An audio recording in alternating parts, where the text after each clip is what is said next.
Hi guys, நம்மளுடைய trending job சேனலில் ஏற்கனவே இல்லம் தேடி கல்வி தன்னார்வலருக்கு ஒரு வேலை வாய்ப்பு வந்திருக்குன்னு சொல்லி போட்டிருந்தோம். அந்த வேலைக்கு வந்து பார்த்தீங்கன்னா இன்றைய கடைசி நாள். ஸோ நாம் இந்த வீடியோவில் வந்து பார்த்தீங்கன்னா அப்ளிகேஷன் ஃபார்ம் எப்படி ஃபில் பண்ணுறது, அதே மாதிரி உங்களுக்கு நோட்டிஃபிகேஷன் ரெண்டுமே வந்து பார்த்தீங்கன்னா பார்க்கலாம்.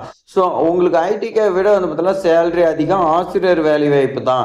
ஸோ பெண்களுக்கு வந்து பார்த்தீங்கன்னா அடிச்சது ஜாக் பாட்னு சொல்லலாம். ஸோ இந்த ஜாப் வந்து பார்த்தீங்கன்னா பெண்கள் மட்டும் தான் விண்ணப்பிக்க முடியும். மீண்டும் வந்து பார்த்தீங்கன்னா வரதுக்கு பல வருடங்கள் ஆகும். ஸோ இந்த வீடியோ ஸ்கிப் பண்ணால் ஃபுல்லாக இந்த வரைக்கும் பாருங்க.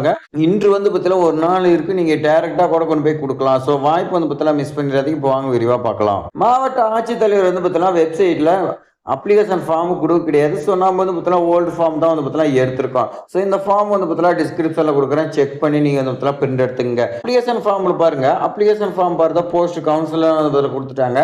ரைட் சைடில் உங்களுடைய பாஸ்போர்ட் சைஸ் ஃபோட்டோ வந்து பார்த்தீங்கன்னா ஓட்டிக்கிங்க.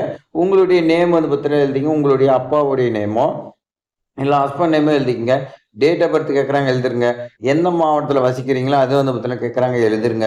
அடுத்து கல்யாணம் ஆயிடுச்சா இல்லையா உங்களுக்கு அப்படின்னு சொல்லி வந்து பார்த்தீங்கன்னா கேட்குறாங்க.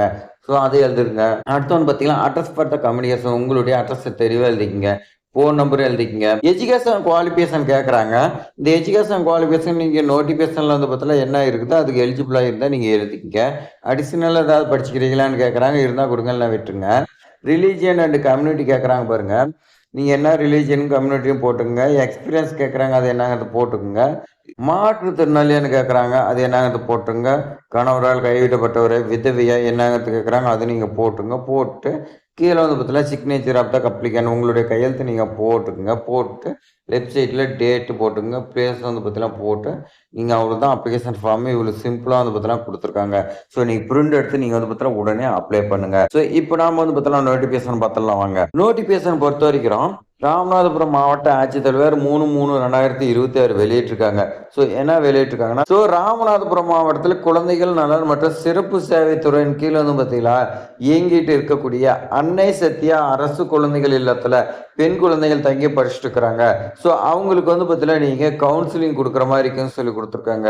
ஆற்றுப்படுத்தினருக்கு மூலம் கவுன்சிலிங் கொடுக்குறன்னு சொல்லி கொடுத்துருக்காங்க. 2 வேகன்சி இருக்கு, அதுவும் பெண்கள் மட்டும் தான் விண்ணப்பிக்க முடியும்னு சொல்லி கொடுத்துருக்காங்க. ஸோ ஒரு நாளைக்கு 1000 ரூபா, ஒரு அமர்வுக்கு 1000 ரூபா. மந்த்லி உங்களுக்கு 9 அமர்வு இருக்கும். ஸோ அப்போ மந்த்லி உங்களுக்கு 9000, மந்த்லி 9 நாள் போனால் போதும். ஸோ இதுக்கு நீங்கள் உளவியல் மற்றும் ஆற்றுப்படுத்தலில் நீங்கள் வந்து பார்த்தீங்கன்னா முதுகலை பட்டம் படிச்சிருக்குன்னு சொல்லி கொடுத்துருக்காங்க. ஸோ மேற்கண்ட பணியிடத்திற்கு பெண்கள் மட்டும்தான் விண்ணப்பிக்க முடியும்னு சொல்லி கொடுத்துருக்காங்க. இந்த பணி பொறுத்த வரைக்கும் முற்றிலும் தற்காலிகமான ஆசிரியர் வேலைன்னு சொல்லி கொடுத்துருக்காங்க. ஸோ இது வந்து பார்த்தீங்கன்னா எதிர்காலத்தில் நீங்கள் வந்து பார்த்தீங்கன்னா உரிமை கோர முடியாது நீதிமன்றத்தின் மூலமாகவும். அதே மாதிரி நிர்வாகத்துக்காக உங்களை எப்போ வேணாலும் இந்த பணியிலிருந்து நீக்கலாம்னு சொல்லி கொடுத்துருக்காங்க. செய்யப்பட்ட விண்ணப்பத்தை வந்து பார்த்தீங்கன்னா நீங்கள் இணைத்து மாவட்ட குழந்தைகள் பாதுகாப்பு அலுவலர், மாவட்ட குழந்தைகள் பாதுகாப்பு அலுவலகம், மாவட்ட ஆட்சியர் வளாகம், மாவட்ட நீதிமன்றம் தென்புறம் ராமநாதபுரம் மாவட்டம் 623503 இந்த முகவரிக்கு நீங்க வந்து பார்த்தீங்கன்னா 18/3/2026 இந்த தேதிக்குள்ள அனுப்புன்னு சொல்லி கொடுத்துருக்காங்க. இந்த தேதி வந்து பார்த்தீங்கன்னா இன்னைக்கு தான்.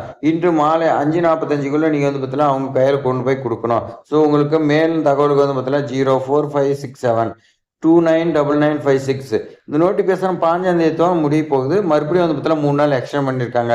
ஸோ மீண்டும் வந்து பார்த்தீங்கன்னா எக்ஸ்டெண்ட் பண்ண மாட்டாங்க, ஏன்னா எலெக்ஷன் அறிவிச்சிட்டாங்க. மறுபடியும் வந்து பார்த்தீங்கன்னா எக்ஸ்டெண்ட் பண்ணுறதுக்கான அதிகாரம் யாருக்கும் கிடையாது. அதே மாதிரி இந்த ராமநாதபுரம் மாவட்டம் கிடையாதுங்க, தமிழ்நாட்டிலேயே வந்து பார்த்தீங்கன்னா இந்த நோட்டிஃபிகேஷன் தான் லாஸ்ட். இனி வந்து பார்த்தீங்கன்னா எலெக்ஷனுக்கு அப்புறமேட்டுக்கு தான் வரும். ஸோ இனி வந்து பார்த்தீங்கன்னா நம்மளுடைய மாவட்ட ஆட்சித்தலைவர் வந்து பார்த்தீங்கன்னா எலெக்ஷனுக்கு அப்புறமேட்டுக்கு தான் விடுவாங்க. ஸோ அது வரைக்கும் நம்ம வந்து பார்த்தீங்கன்னா வெயிட் பண்ணோம்.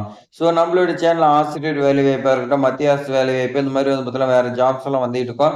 நீங்களும் பார்த்து அதெல்லாம் பயனடைங்க. உங்களுடைய ஃப்ரெண்ட்ஸுக்கு வந்து பார்த்தீங்கன்னா உடனடியாக ஷேர் பண்ணி விடுங்க. இது வந்து பார்த்தீங்கன்னா இது மிக மிக அவசரமான செய்தி. உங்களுடைய ஃப்ரெண்ட்ஸ்க்கு எல்லாம் ஷேர் பண்ணி விடுங்க. தேங்க்ஸ் ஃபார் வாட்சிங்.